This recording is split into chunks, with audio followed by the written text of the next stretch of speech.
She drove into the mist with no intention of turning back. He lived in the shadows of a garage, fixing what others left broken. One was a woman the world had already judged. The other, a man who had stopped expecting anything good to last. But when their paths collided, quite literally on the edge of a quiet lake in Vermont, neither of them knew that an engine wouldn't be the only thing they'd rebuild. This is a story about second chances, the quiet power of kindness, and the love that grows not in grand gestures, but in small, steady acts that change everything. If you believe in stories that heal, stay with us till the end. And if you enjoy this kind of heartwarming, emotional storytelling, don't forget to subscribe to the channel. We've got many more stories like this coming your way, so grab a warm drink, get comfortable, and let's begin the story. A poor mechanic found a woman beside a burning car. She turned out to be the richest woman in town. The mist rolled in thick and silent over Crescent Lake, swallowing the winding road that traced its northern shore. The leaves of early October blazed in reds and golds beneath the haze, their brilliance muted under the weight of fog. Nathaniel Sawyer, sleeves rolled to his elbows and hands greasy from a late oil change, stepped outside his modest garage to stretch his back. The night air was cold, the kind that crept into bones and stayed there. He breathed in deeply. The scent of pine and engine oil lingered on him like old memories. Somewhere in the stillness, an owl called once and then fell silent. He glanced at the lake, mostly obscured by mist, and was about to head back inside when something pierced the quiet. A scream of metal, the crunch of impact, and a splash. Nate froze. Then he ran. Down the gravel path past the sycamores, boots thudding against wet earth, heart pounding like a war drum. His flashlight flickered in his hand, weak against the darkness and fog. He reached the boat ramp just in time to see the dying glow of headlights beneath the lake's surface, bubbles rising violently to the top. Without hesitation, Nate kicked off his boots, tore off his flannel shirt, and dove in. The cold punched the breath from his lungs, an icy grip that made his muscles seize. He pushed forward anyway. The car was nose down in the lake bed, a black SUV, rapidly sinking, the passenger window cracked just enough. He yanked at the door. It fought him, then gave way. Inside, a woman was slumped over the wheel, unmoving, blonde hair drifting like seaweed around her pale face. He reached in, fingers numb and clumsy, struggling with the seatbelt. His lungs screamed. The clasp resisted. Then, click. He pulled her to him and kicked hard toward the surface, her weight dragging against him like regret. They broke through the lake into the cold night air. She wasn't breathing. "Come on," he rasped, dragging her onto the slick rocks by the ramp. "Don't you die on me." He tilted her head, began compressions. The night pressed close around them, heavy with silence and mist. Then finally she gasped, coughed, choked up lake water. She blinked, dazed, then went limp again. Nate sagged in relief, breathless. He wrapped her in his flannel, scooped her into his arms, and walked the path home, her soaked body cradled against him. Inside the warm clutter of Sawyer auto and boat repair, the woman lay on a worn-out cot near the wood stove. Nate had dried her hair with an old towel, changed her into an oversized sweatshirt and sweatpants from a forgotten box of donations. Her skin was cold, but her breathing had steadied. Nate sat nearby, still damp himself, the adrenaline fading into quiet disbelief. "Who drives this late on that road?" he muttered. "And what the hell happened?" She didn't answer. Just lay there, her face slack in sleep, her fingers twitching with unconscious memory. Nate stood to check the remnants of her purse. What was left of it? It had floated ashore behind them, soaked but intact.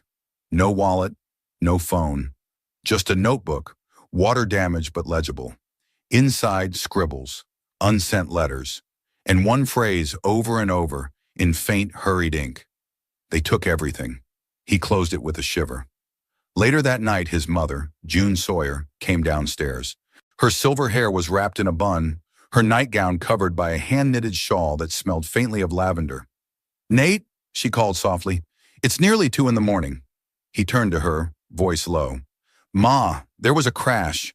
A car went into the lake. She was inside." June's eyes widened as she moved closer to the cot. She looked down at the woman, mid to late 30s, delicate features, a face once beautiful but tired now, worn down. "She alive?" "Barely. June placed a gentle hand on the woman's forehead. She needs rest and kindness. Nate nodded. We'll give her both.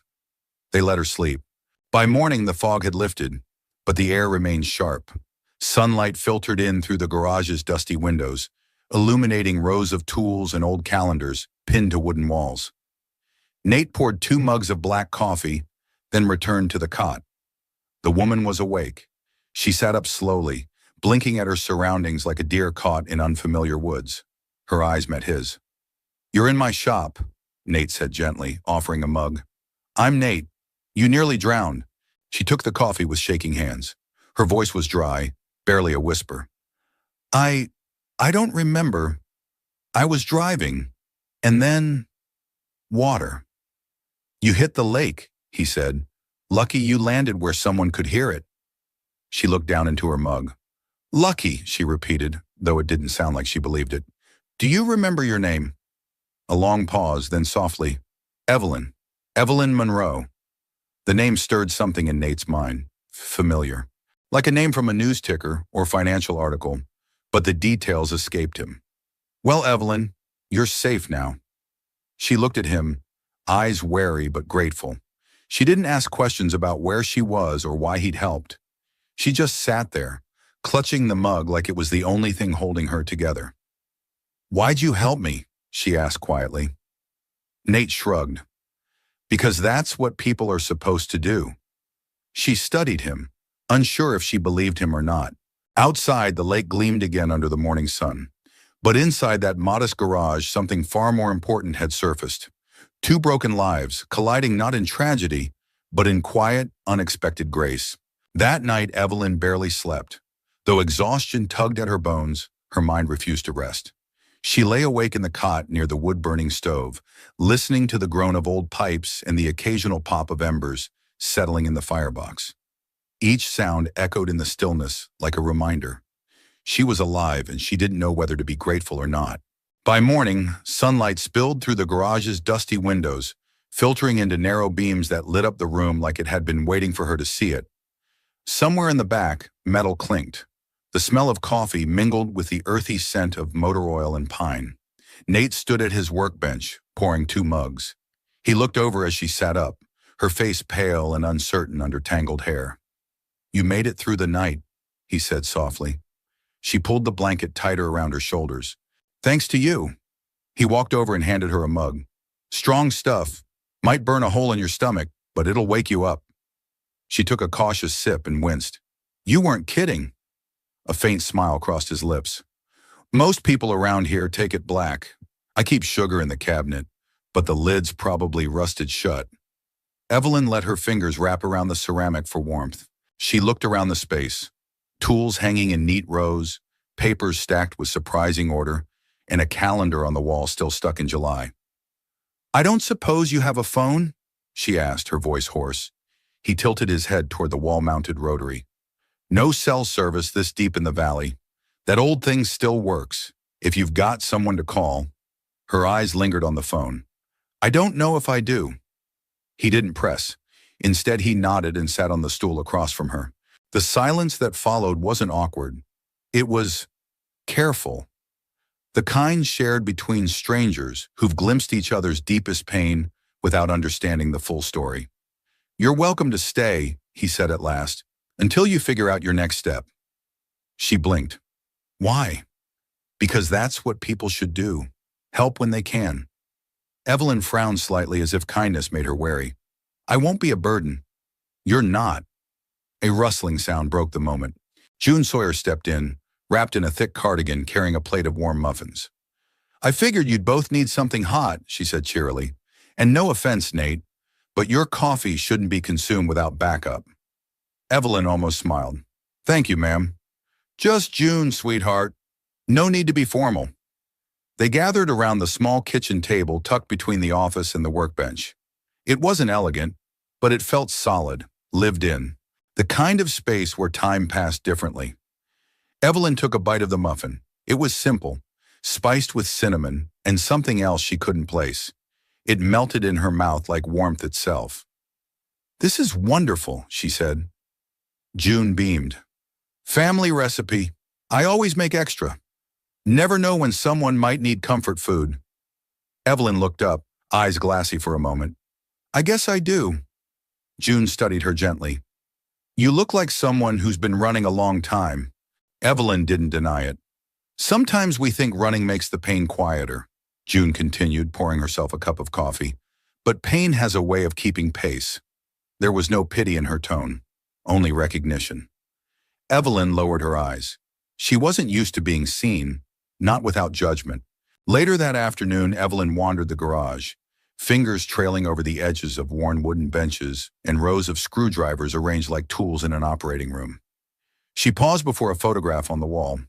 Nate, maybe 10 years younger, standing proudly next to a sleek white jet. A wide, hopeful grin stretched across his face. You were in aviation? She asked, her voice echoing slightly in the open space. Nate looked up from under the hood of an old pickup. Used to be. Aerospace engineering. We were working on hybrid propulsion models. That picture was taken right before our last flight test. What happened? He didn't answer right away. He wiped his hands on a rag, stood slowly, and leaned against the truck. I reported some bad numbers, he said finally. Supply chain was falsifying quality control data. Planes were being certified that shouldn't have been. When I brought it up, well, turns out integrity's expensive. Evelyn didn't speak. She just listened. They fired me. Lawsuits followed. Lost my job, my house, everything. Even my fiancé left. Said I was too bitter. He laughed once, low and humorless. Maybe I was. Evelyn stepped closer. They took everything. His head turned sharply. What? She swallowed. That's what I wrote. In my notebook. Over and over. Just those words. It was the only way I could convince myself that it wasn't my fault. Their eyes locked. For a heartbeat, neither of them moved. They stood in a room that smelled of rust and firewood, with the buzz of a space heater in the background and autumn sunlight slipping through dusty windows. In that moment, they weren't mechanic and stranger, not even man and woman. They were survivors, witnesses to each other's wreckage. And somehow, that felt like the beginning of something. Not love, not yet, but something that mattered. The days fell into a rhythm Evelyn hadn't realized she craved. Mornings began with the scent of percolating coffee and June's cheerful humming in the kitchen. Afternoons passed in a quiet, steady cadence. Wrenches turning, country radio humming in the background, and the satisfying thunk of tool drawers opening and closing. Nights were calm, wrapped in thick quilts and the comforting crackle of the wood stove. Evelyn had spent years measuring time in quarterly reports, boardroom briefings, and red-eye flights. Now she measured it by how much grease was under her fingernails, how many bolts she could tighten correctly, how many times she caught herself smiling, genuinely, at something Nate said. She had offered to help around the shop on the third morning. I can't just sit here, she said, pulling her sleeves up to her elbows. Besides, I owe you. You don't owe me anything, Nate had replied, wiping his hands on a rag. But if you're going to hang around, I'm putting you to work. Just don't drop a wrench on your foot. She hadn't. Not yet, anyway. It turned out she had an eye for organization. In just one morning, she'd reorganized 2 cluttered tool drawers and labeled shelves Nate hadn't touched in years. He acted gruff about it at first, muttering something about finding things just fine. But deep down, he didn't mind. He even started giving her small tasks, holding parts steady, fetching tools, occasionally explaining engine diagrams with more patience than she expected. One afternoon, the sunlight was slanting golden across the gravel lot as Evelyn leaned over the open hood of a battered Chevy sedan. Nate stood beside her, pointing to the alternator with a socket wrench. All right, he said. Tell me how you'd test for a bad one. She squinted at the tangle of wires and belts. With a multimeter. Voltage reading while the engine's running, right? He gave her a surprised look. That's right. Most people can't remember that on the first try. Evelyn smirked. I may not look the part, but I've been doing my homework. You don't look the part, that's for sure, he said dryly. But you've got good instincts. Her smile softened, but there was something else behind it, something distant. Instincts were the only thing I had left. He looked at her. You don't have to keep proving yourself, you know. She shrugged. I'm not trying to prove anything. I'm just trying to remember who I am. That evening, as Nate packed up and turned off the shop lights, Evelyn lingered behind.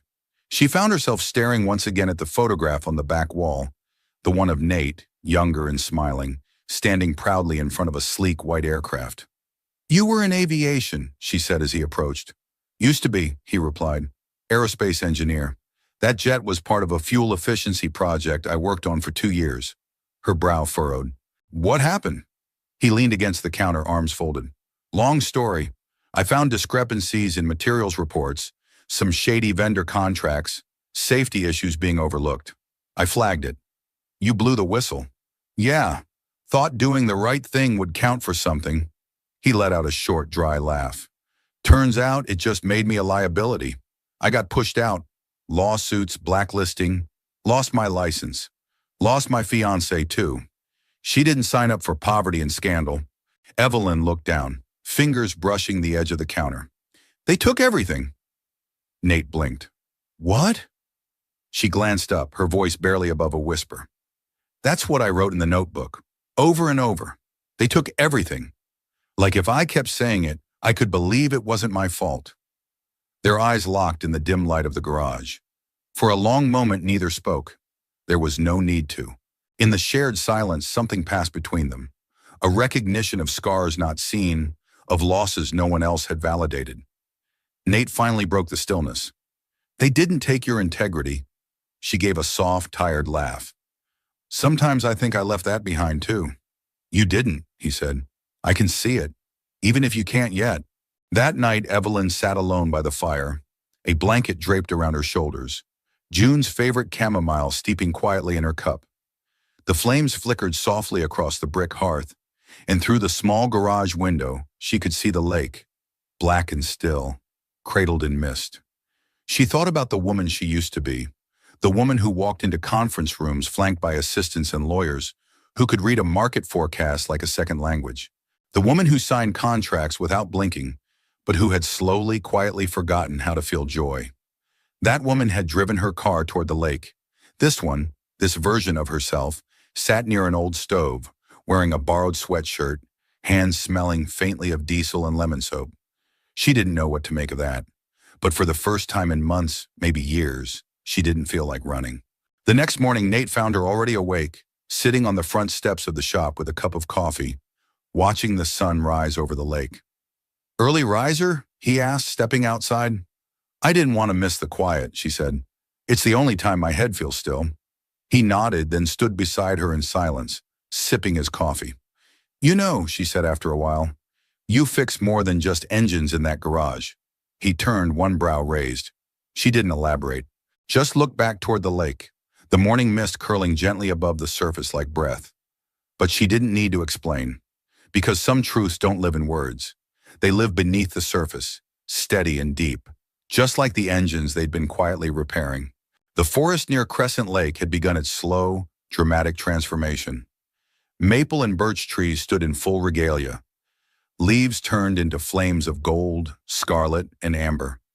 The air held that crisp, woodsy scent of early October, a mix of fallen leaves and distant wood smoke. There was something almost holy about the hush of the woods, as if nature itself held its breath before winter came to erase it all. Evelyn walked a step behind Nate on the narrow trail that wound through the trees behind the garage. They were supposed to be looking for a part, an old transmission mount someone had left near the fishing shack years ago, but neither of them seemed in a hurry. "Doesn't seem like a great place to store car parts," she said, stepping over a moss-covered log. Nate gave a half shrug. "You'd be surprised what people stash out here. Vermont folks are thrifty. Junk becomes treasure eventually." "Wah," she smiled. "Is that what you think I am? Salvageable?"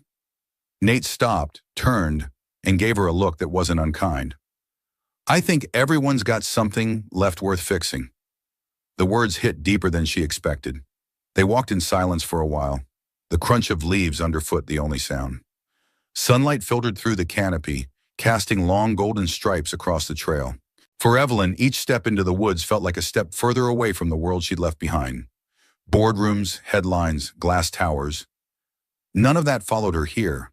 They reached a clearing, a small ridge overlooking the lake. A lone bench sat weathered and mossy under a giant sugar maple. Nate dusted it off with his sleeve, motioned for her to sit. She did. He sat beside her, arms resting on his knees, eyes scanning the horizon. "You ever think," she began, "that your life was supposed to go one way, and then it just didn't?" Nate let out a breath. "Yeah, more times than I care to admit." She picked up a leaf from the bench, crimson red, edges curling. "I used to have a 5-year plan. Every quarter I'd review it, tweak it, add steps. Sounds exhausting." "It was." She paused. "But it made me feel like I had control." He nodded slowly. "And then? They turned on me. The board, the press, my partners. It didn't matter that I didn't sign off on the illegal acquisition. I was the face. I took the fall." She looked out at the lake.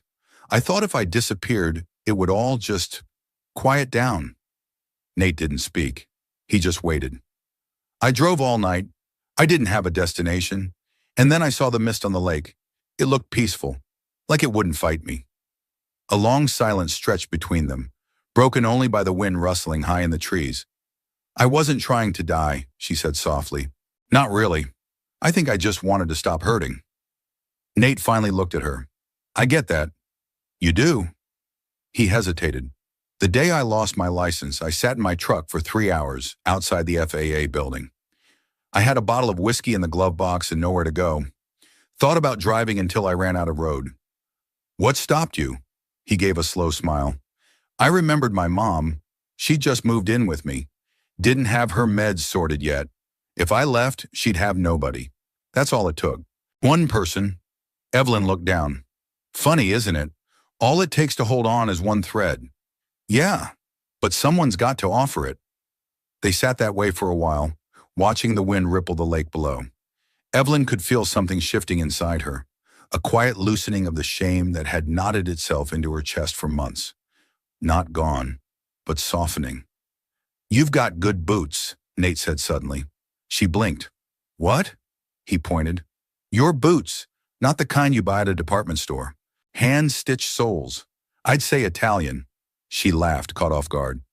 "Trust you to notice footwear in the middle of an emotional reckoning." He grinned. "Details matter." Her laughter faded, replaced by a warm, lingering smile. "I'm glad you noticed." That evening, back at the garage, Evelyn found June tending to a pot of stew in the kitchen corner. The scent of thyme and bay leaf drifted through the space. "How was the woods?" June asked without turning. "Therapeutic," Evelyn replied, sitting on the worn bar stool. "Nate's good at silence." June chuckled. "He always was. Never talked much as a boy. But when he does speak, you ought to listen." Evelyn looked thoughtful. "He said something today about how everyone's got something worth fixing. I've been thinking about that." "Because it surprised you?" "Because it didn't." June turned from the stove and studied her.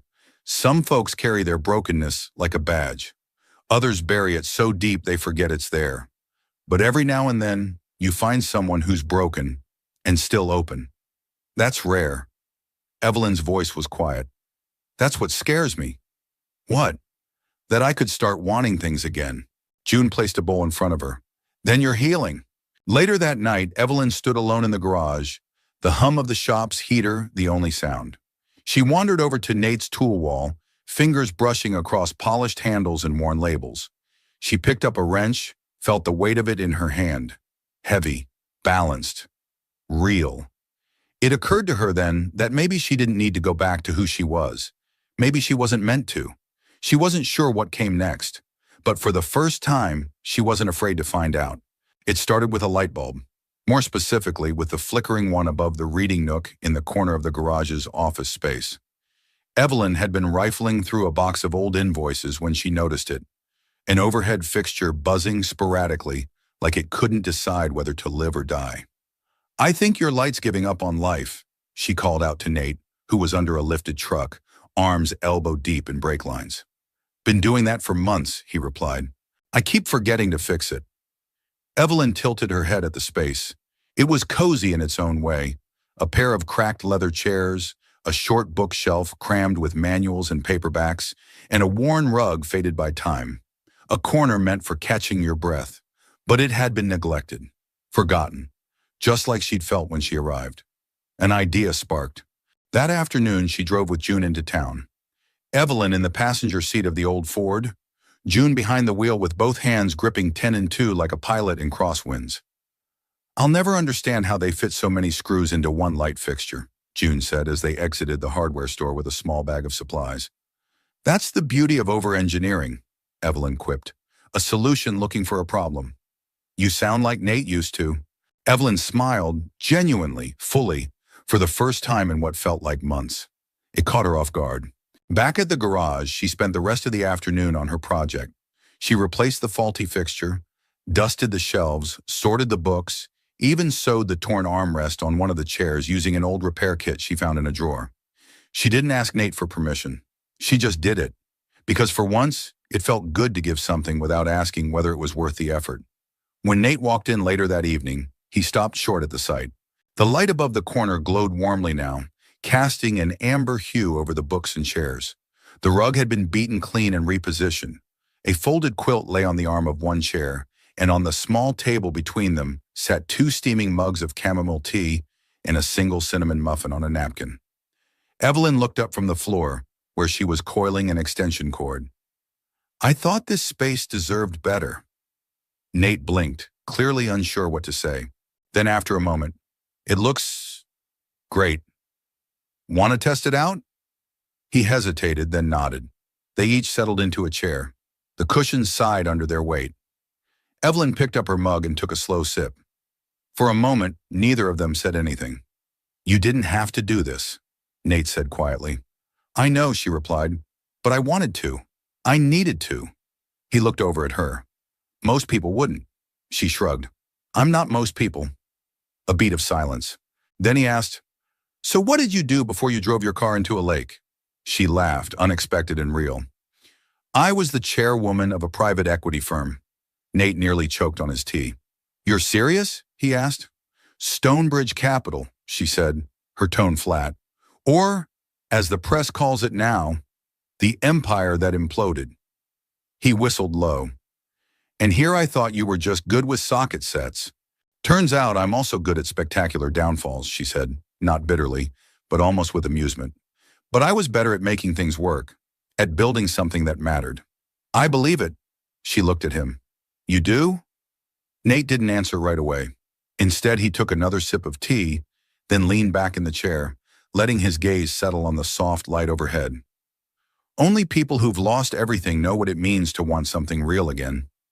Evelyn swallowed hard, and then, almost as an afterthought, she said, "I think I might want to stay a little longer."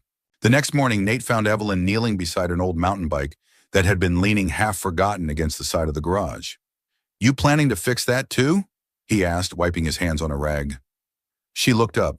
"It belongs to the neighbor's kid. I saw him trying to ride it yesterday. Chain kept slipping." Nate tilted his head. "You know what's wrong with it?" "Nope," she said, "but I figured I'd learn." "All right," he said, squatting down beside her. "Lesson 1, always check the derailleur." She grinned, the sun catching in her hair. "Sounds serious." "It is. Derailleurs don't mess around." That afternoon, the boy came by with wide eyes when he saw his bike standing straight and smooth, the chain freshly greased. "Whoa," he whispered. "You fixed it?" Evelyn nodded. "With a little help." "Thanks, lady," he said, and then rode off down the gravel path, wobbling but laughing. Nate watched the boy disappear, then turned to Evelyn. "That kid's dad lost his job last winter. They've been scraping by. That bike meant a lot." Evelyn nodded, still watching the trail. "Funny. You spend your whole life chasing billion-dollar deals and headlines, and then a $10 bike repair is what makes you feel human again." Nate said nothing, but he was watching her closely now. Something was changing in her, and not just the way she smiled more easily or stood straighter. She was remembering who she was before the world taught her to armor up. That night, June knocked lightly on Evelyn's door before bed and handed her a folded apron. "We're hosting a fall potluck next weekend," she said. "You're helping." Evelyn unfolded the apron. It had a stitched maple leaf over the heart. "I don't cook." "Then you'll learn," June said with a wink. "We've all got recipes worth saving." Evelyn looked down at the apron, her fingers grazing the fabric like it was something sacred. And for the first time since she'd arrived, she didn't feel like a guest anymore. The rain began just after midnight. It was the kind that tapped gently on the tin roof of the garage, a soft percussion that made the world feel smaller, like it had wrapped itself in a blanket. Evelyn sat curled on the edge of the cot, her bare feet tucked under her, a cup of tea cooling beside her, untouched. On the desk across the room sat her damaged leather purse, the one Nate had salvaged from the lakeshore. She hadn't opened it since that night. There was no reason to. She knew what was inside, but now something tugged. She rose slowly, walked across the room and unzipped the side compartment. Her fingers brushed over damp receipts, faded lip balm, a key card to a downtown parking garage, and then she found it. A small, water-warped envelope with no name on the front, its seal broken, but the pages still folded. She returned to the cot, hands trembling slightly, and unfolded the letter she'd written the night before everything collapsed. "Dear William, if you're reading this, it means I didn't send it in time. Or maybe I never found the courage. Maybe I already knew what you'd say. I trusted you. I built that trust brick by brick over a decade, and you swept it away with one deal, one lie. And then you stood by while the headlines buried me. You stood silent while I was blamed.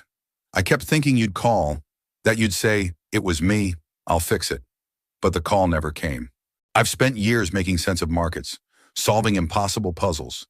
But I can't solve this. Not the betrayal, not the silence. You didn't just cost me my career. You took my name, my belief in loyalty, in justice, in people. I hope someday this letter haunts you, not because I want revenge, but because I want you to know I deserve better. Evelyn." She stared at the words, each one a ghost, a scream she never let out. A tear slipped down her cheek. She didn't hear the door creak until Nate's voice broke the quiet. "You okay?" Evelyn didn't move. "Couldn't sleep." He stepped in, his flannel shirt open over a white undershirt, hair slightly tousled. "Yeah, me neither. Rain gets in my bones." She held the letter in both hands, eyes unfocused. "I wrote this to the man who ruined me. Never mailed it." Nate didn't speak. He simply lowered himself into the chair opposite her and waited. "I thought if I sent it, it would make me feel powerful again," she said. "But I couldn't do it. I didn't want him to think he still had space in my life." Nate leaned forward. "So why keep it?" Evelyn looked down at the page. "Maybe I needed the reminder, that it wasn't all in my head." He nodded slowly. "Sometimes we don't write to be heard. We write to hear ourselves." She glanced up, meeting his gaze. "You ever write one? A letter?" he asked. "Yeah. Wrote one to the FAA Ethics Board the night before the hearing. Never sent it." "What did it say?" He exhaled through his nose. "Mostly things I was too angry to say out loud. But one line stuck with me." He paused. "I said, 'If doing the right thing costs me everything, then I hope I never stop paying.'" Evelyn swallowed. "Did it? Cost me everything?" He looked around the garage. "Pretty much. But I'm still here. Guess that counts for something." She folded the letter slowly and placed it on the table. "I don't think I want to be angry anymore," she whispered. Nate looked at her for a long moment.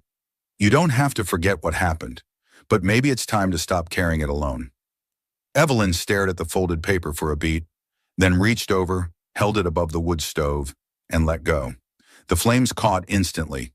She didn't look away. Neither did Nate. The next morning the sky was washed clean, a blue so sharp it seemed painted. The lake shimmered under the early sun, steam rising like breath from the cold surface. Evelyn joined June in the kitchen, the smell of pancakes thick in the air. "You look lighter," June said, sliding a plate onto the table. "I slept," Evelyn replied, as if surprised by the admission. June poured coffee, her eyes kind but sharp. "Sometimes the only way to stop something from haunting you is to name it, look it in the eye, and send it on its way." Evelyn nodded slowly. "I burned a letter." "Good," June said without missing a beat. "Fire's been healing people longer than therapy's been invented." They ate quietly for a few moments. Then Evelyn looked around the small kitchen, its wallpaper peeling at the corners, its shelves stacked with mismatched dishes, and felt a sense of peace she couldn't explain. "June," she said suddenly, "why did you let me stay? You didn't even know me." June wiped her hands on a towel. "Honey, there's two kinds of people in this world, those who run from broken things and those who reach for glue. I raised Nate to be the second kind, and I wasn't about to let him forget it. Evelyn blinked. You think I'm broken? I think you're rebuilding, and that takes guts most folks don't have. That afternoon, Evelyn stood in the center of the garage looking at the old workbench like it was a pulpit. A spark had returned to her, quiet but undeniable. She picked up a clipboard and began organizing parts lists. Nate raised an eyebrow as he passed. You working or pretending? Reorganizing your system, she replied. No offense, but it's a mess. Offense taken. She grinned. And for the first time when she looked at him, it wasn't with guarded appreciation or guilt-soaked gratitude. It was connection, the honest kind, the kind that only happens when both people have stopped pretending. The morning started like any other, bright, cool, and humming with quiet purpose. Evelyn was tightening a bolt on the wheel hub of a rusted pickup while Nate worked under the hood. The garage doors were rolled up, letting in the soft Vermont breeze and the sweet scent of wood smoke from someone's distant chimney. June was inside baking for the church fundraiser, and an old radio on the shelf played a mellow country tune that drifted through the garage like memory. You know, Nate said, emerging with grease on his jaw, you're getting good at this. Evelyn smirked. Don't sound so shocked. I used to run a billion-dollar firm. I can handle bolts and brake pads. He laughed softly, straightening. Most people can't handle their egos once they've done that. She opened her mouth for a comeback, but a strange smell interrupted her. Burnt plastic. Then came the hiss. Sharp. Wrong. Do you smell? She began. Yeah, Nate cut in, already moving. Electrical. A sharp crack split the air. Behind them, near the back wall, where a stack of old wiring had been organized just days ago, flames erupted. Small at first, flickering orange against the shadows, but growing fast, licking up the wall like it had been waiting for oxygen. Fire extinguisher. Left wall, Nate barked. Evelyn was already sprinting. June appeared in the doorway, coughing. What's? Get out of the building, Nate shouted. Evelyn grabbed the extinguisher, pulled the pin, and began spraying, coughing through the smoke. Nate grabbed a second one and joined her. Together they fought it back, foam and noise and heat. For several minutes, there was only chaos. The roar of fire, the hiss of the foam, the acrid sting of melted wire and singed wood. When the smoke finally cleared, the back corner of the shop was blackened and scorched, but the fire was out. Evelyn was hunched over, hands on her knees, catching her breath. Her sweatshirt was smeared with ash, her face streaked with sweat and soot. Nate coughed hard and leaned against the workbench, his chest heaving. You okay? He asked hoarsely. She nodded. You? I will be. June came running from outside, wrapped in a blanket offered by a neighbor. The fire department's on the way, she said, eyes wide. Someone saw the smoke and called it in. Nate nodded. Good. We've got it contained. But it wasn't over. Because as the sirens neared and the first responders arrived, a man in a tailored coat and polished shoes stepped out of the crowd, forming near the road. He didn't look like a local. He looked like Wall Street had dropped him in the middle of Vermont by mistake. He stopped when he saw Evelyn, and then slowly raised his phone and took a photo. Evelyn froze. Nate noticed her face shift, color draining, eyes narrowing. Who is that? He asked. She didn't answer. Another camera flashed, and then a woman's voice behind them, half whisper, half audible. Is that her? That's Evelyn Monroe, isn't it? Evelyn turned sharply. Please don't. But it was too late. Within minutes, her name was echoing through the small crowd like wildfire. Someone was already pulling up articles on their phone. Monroe, wasn't she the one involved in that Stonebridge scandal? I thought she disappeared. Is this where she's been hiding? Nate stood beside her, jaw clenched. You want to explain what's happening? Evelyn looked at him. Her face was calm, but her eyes were a storm. I didn't tell you, she said slowly, because I didn't want to be her anymore. The reporters arrived within the hour. 2 local news vans, a blogger with a handheld camera, and someone live streaming from their phone.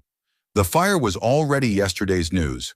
What mattered now was that Evelyn Monroe, disgraced Wall Street executive, had been found in a small-town garage in Vermont, dressed like a mechanic.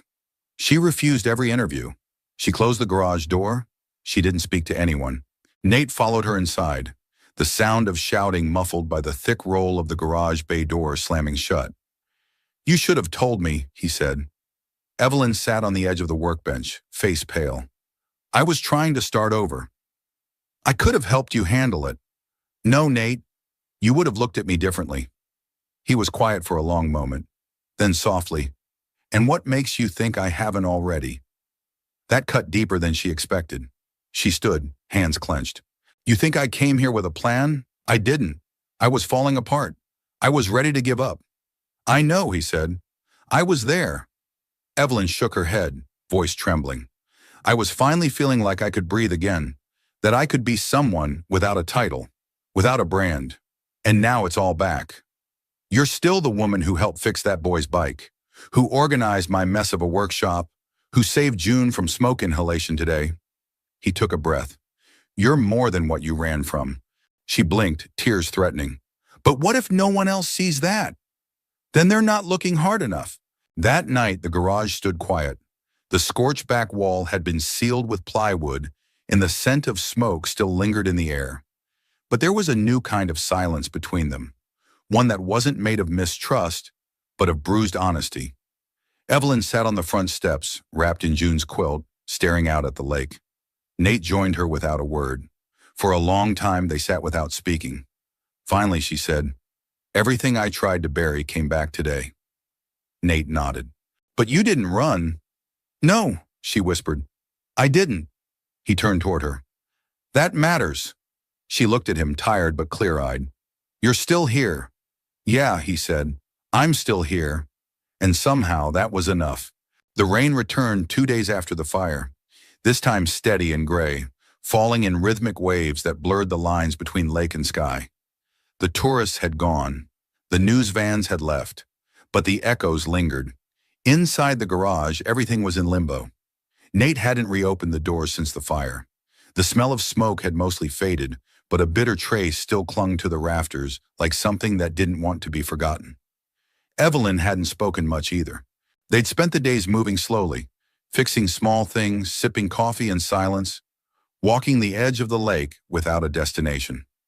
June gave them space. She knew the weight of invisible burdens and had learned long ago that words couldn't always lift them. On the third morning, Evelyn stood by the dock, rain falling around her in delicate sheets. She wore her borrowed coat, boots slick with wet leaves, hands deep in her pockets. The lake stretched quiet and endless before her. Nate approached from the path, umbrella tilted against the wind. "You'll get soaked," he said. "I already am." He stood beside her for a moment, letting the silence settle. "I'm not angry," he said quietly, "in case you're still wondering."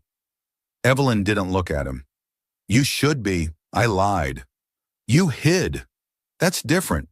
She turned toward him, rain streaking across her cheek like tears. "I was ashamed of who I was, of how fast everything fell apart." Nate didn't respond right away. The rain on the water filled the space between them with something gentle and steady. "Do you know why I stayed here after everything?" he asked finally. "Because it was safe?" He shook his head. "Because it was small, because it didn't ask me to be anything I couldn't be." She stared at the horizon. "I envy that. You could choose it too." Her jaw tightened. "I don't know who I am without the fight, without the pressure, the headlines, the stakes, the battles. I hated them, but they made me feel real." Nate looked at her, rain collecting in the lines around his eyes. "Then maybe it's time to find out who you are without them." That afternoon, Evelyn sat at the old wooden desk in the back office with a fresh notebook and a pen that didn't skip. She stared at the first blank page for a long time before writing a single sentence. "This is who I am when no one is watching." Then she stopped, not because she didn't know what came next, but because she wanted to think before defining herself again. Outside, the rain persisted. It drummed against the roof with the constancy of a heartbeat. The lake swelled slightly. The fire-damaged corner of the shop remained untouched, as if waiting for them to decide whether it would be restored or left behind. Nate entered quietly with a box of old paperwork and settled across from her. "Cleaning out the archives?" she asked. "Trying. Most of this is receipts and manuals from the 90s. He pulled out a faded newspaper clipping and smiled faintly. "Here's one. My dad, back when he ran this place. They called him the man who could bring anything back to life. Evelyn looked at the photo, an older version of Nate, standing with a wrench in hand, grease on his chin, and that same stubborn warmth in his eyes. "You look like him," she said. "Sometimes I wonder if I'd disappoint him." Evelyn frowned. "Why would you?" "Because I lost everything. The job, the license, the future." She leaned back. "Maybe he wouldn't care what you lost. Maybe he'd care about what you chose to rebuild." Nate looked at her for a long moment. Then he set the clipping aside. "You know," he said, "I always thought you had to fight to matter.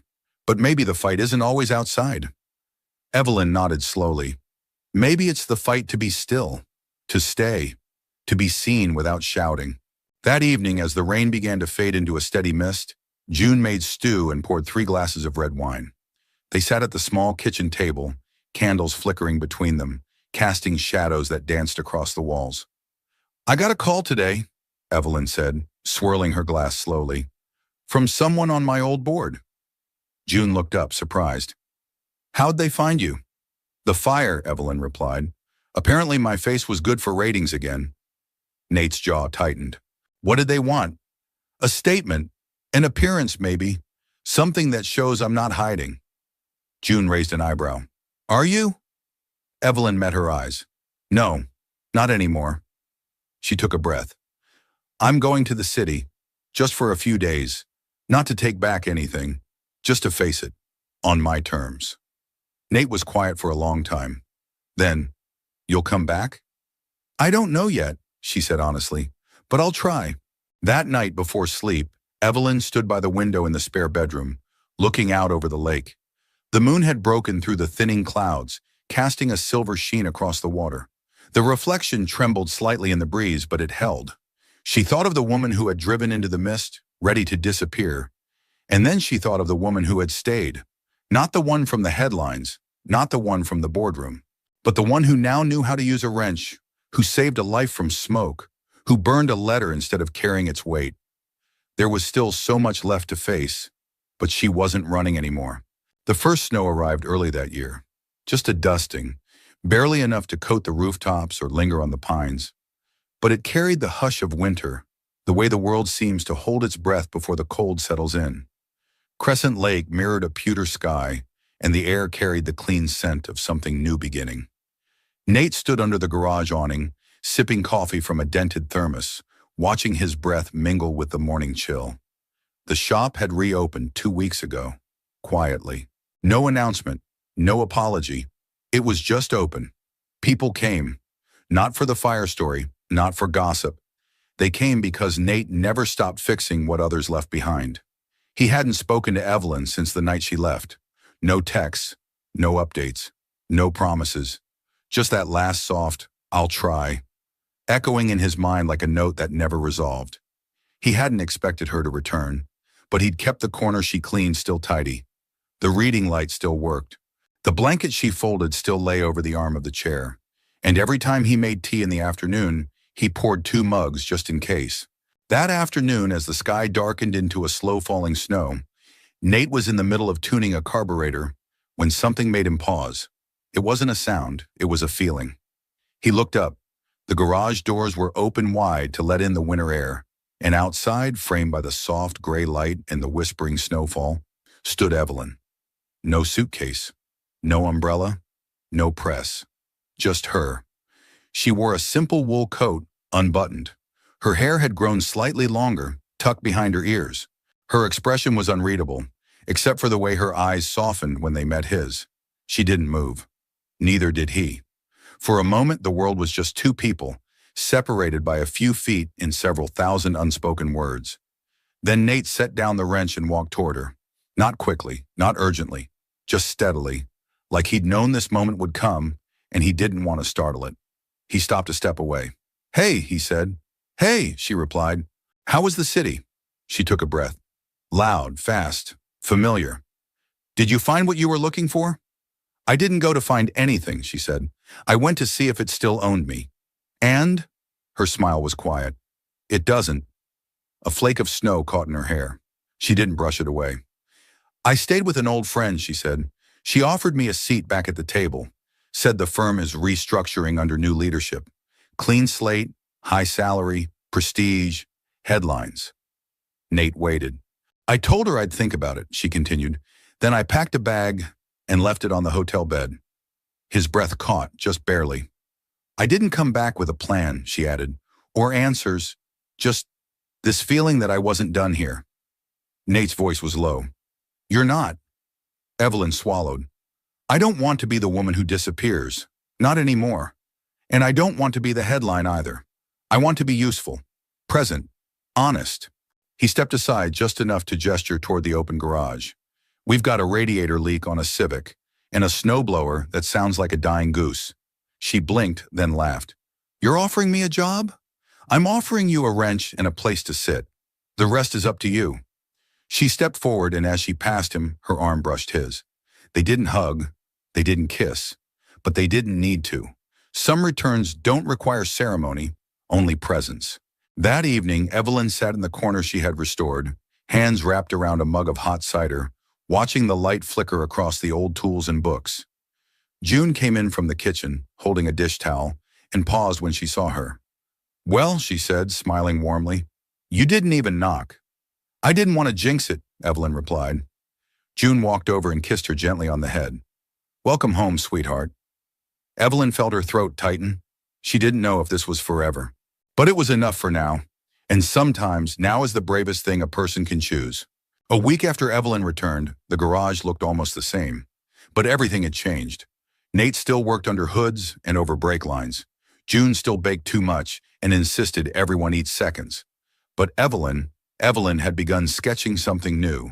Not in secret, not quietly, but at the center table, in plain sight. Most mornings, she spread out blueprints, legal pads, and a stack of sticky notes over the workbench between repair manuals and wrenches. When Nate asked what she was working on, she simply said, something useful. By the second week, he knew better than to ask again. He knew better than to doubt her.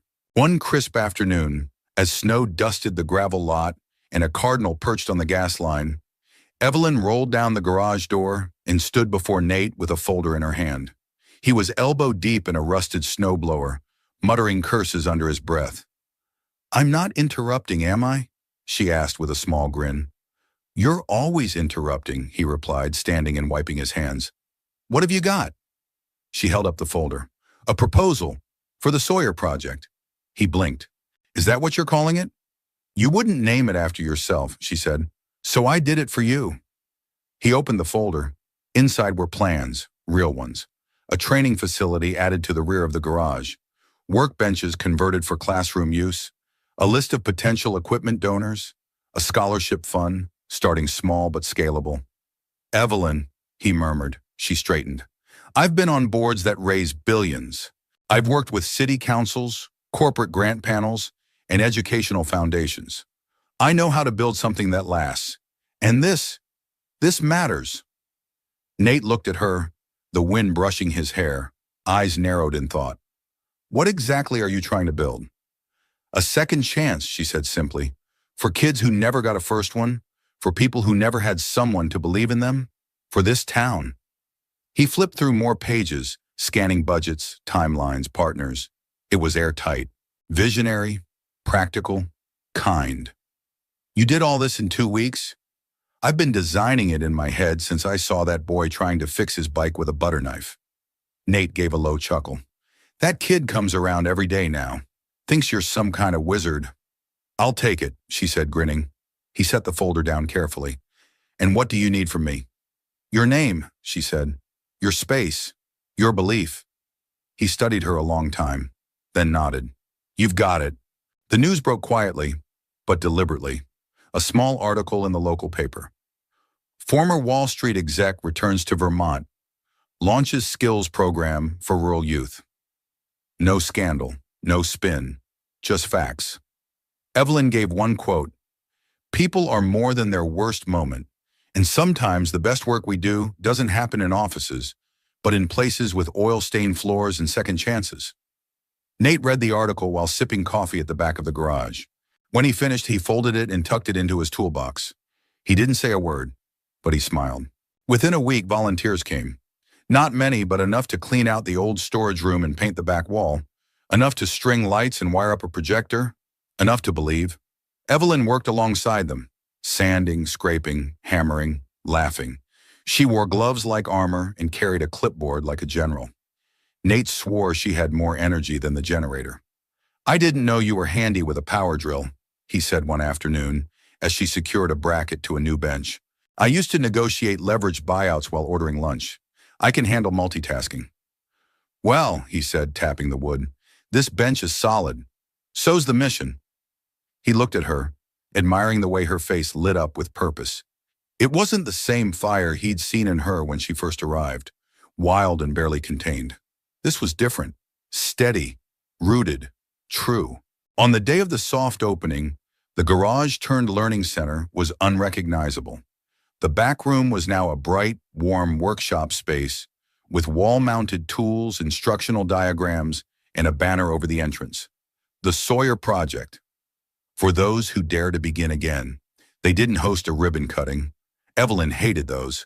Instead, they opened the doors and let people wander in. A few teenagers, a retired mechanic, a single mother who wanted to learn basic car repair to stop being overcharged. They came. They stayed. They asked questions, and Evelyn smiled. At one point, she stepped outside for air, just as the sun began to set, casting long golden rays across the lake and the pine-lined horizon. She closed her eyes and breathed.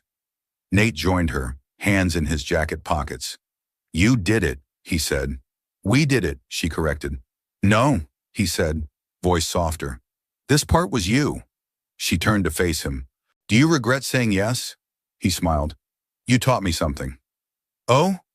You don't need to go back to who you were before everything broke. You can start again, as someone better." She felt her throat tighten. "Thank you." "For what?" "For seeing me. Not who I was. Just me."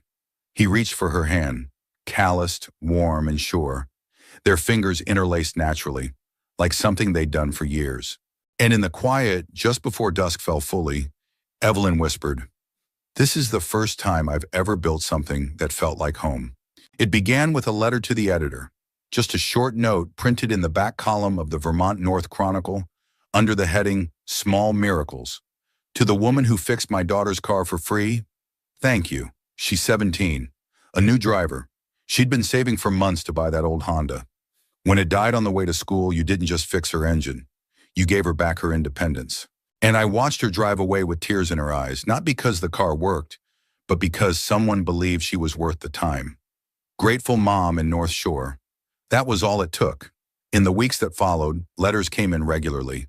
Some from nearby towns, some from former students who had taken Evelyn's weekend class on basic diagnostics. Others from older men who used to work with their hands but had lost the confidence to teach. A few came from people who had never even stepped foot in the garage, but had heard what was happening. And slowly the town began to talk. Not about Evelyn's past, but about her present. One Saturday morning, as a light snow dusted the lot and steam rose from the coffee cups on the counter, Evelyn hung a corkboard on the wall beside the front door. She called it the Board of Gratitude. At first, it held just one pinned note, the original letter from the mom in North Shore. By the end of the week, it held 37. The Sawyer Project didn't just teach repair. It taught repair of a different kind. Teenagers with nowhere to go after school found focus there. Veterans found purpose. Young women learned to change oil with confidence. One man, a recent widower in his 60s, came in with trembling hands and walked out smiling, saying, "I didn't think I had anything left to give." Evelyn kept track of each name. She started a map on the back wall, pinning red markers for every town represented by someone who stepped through the garage door.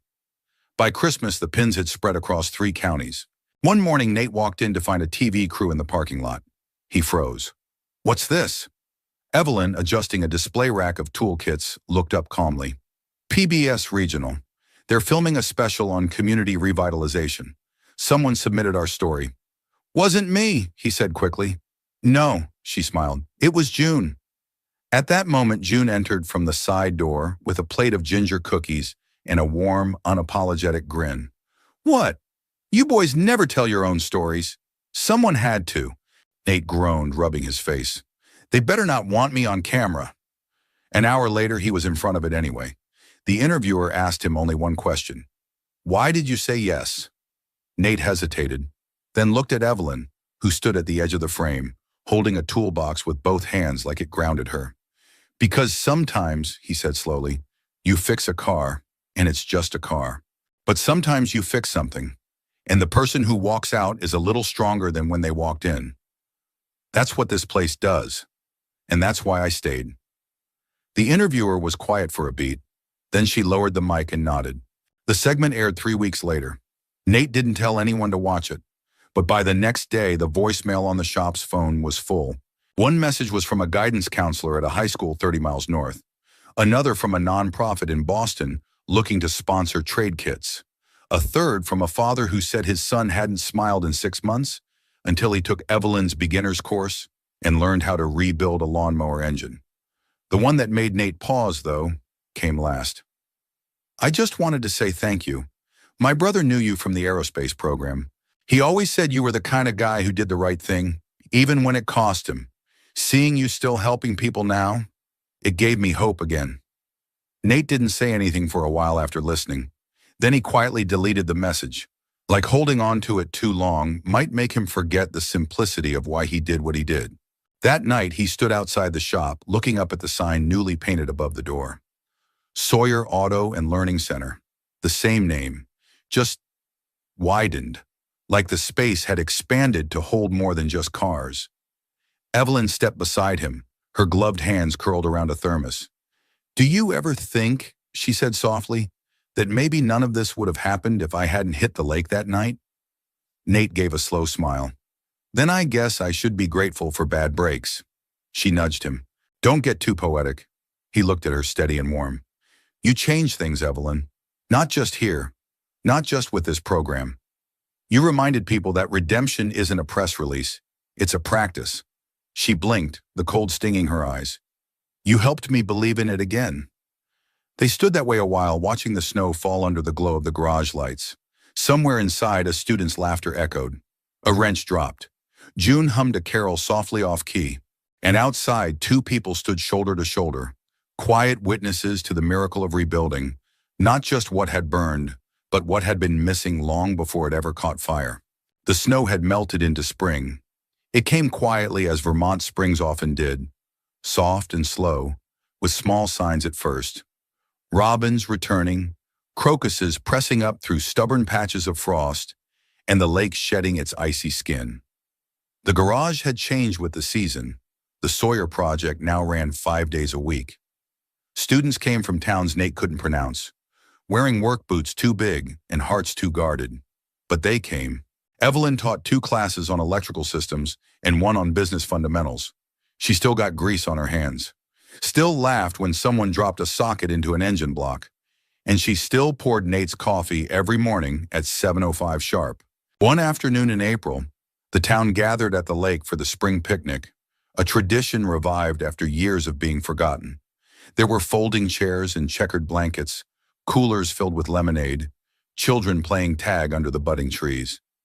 June served her famous apple cobbler with 2 scoops of ice cream, whether you asked for one or not.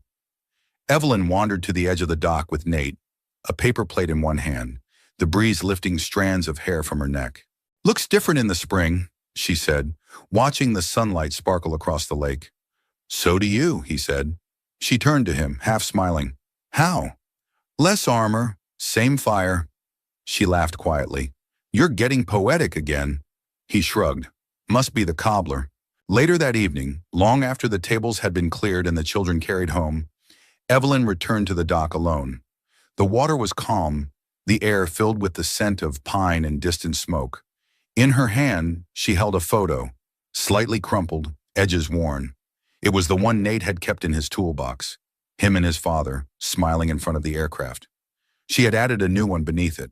It showed a group of students standing in the garage, their hands stained with oil, eyes bright with pride. At the center stood Nate, looking a little uncomfortable, a little overwhelmed, and entirely himself. Evelyn smiled. Behind her, footsteps approached. I thought you might be here, Nate said, joining her. He looked at the photo in her hand and nodded. It belongs together. She tucked it away carefully. Everything's different now. Yeah, but not all of it. They stood side by side, listening to the lapping of the lake. For a moment, Evelyn closed her eyes and let it all pass through her. Everything she had lost, everything she had gained, and everything she had chosen to leave behind. I don't miss that life, she whispered. I know, he said. I don't even think I miss who I was. You weren't meant to stay her. She turned toward him, voice barely audible. Do you ever think about the night it all started? Every day. She looked up. Do you regret it? He took a breath. I think that night didn't break anything. It just revealed what needed fixing. Evelyn nodded slowly. Even me? Especially you. As twilight deepened, they walked back toward the garage. Fireflies blinked in the tall grass. Somewhere in the distance, June's wind chimes caught the breeze. At the edge of the gravel lot, Evelyn stopped and looked at the building that had become more than just four walls and a workbench. It was now a classroom, a refuge, a second chance made of steel and kindness. I want to stay, she said. Nate turned to her, steady. You already have. She reached for his hand, and this time he didn't hesitate. Weeks later, on the morning of the first official open house for the Sawyer Project, people from across the county arrived. Teachers, journalists, students, and even a few skeptics. They toured the facility, met volunteers, watched demonstrations. Laughter bounced off the walls. Hands were shaken. Cameras clicked. At the end of the tour, someone asked Evelyn to say a few words. She stepped up to the small platform they had built out of repurposed pallets. Sunlight bathed the room. Nate stood in the back, arms crossed, watching. Evelyn took a breath.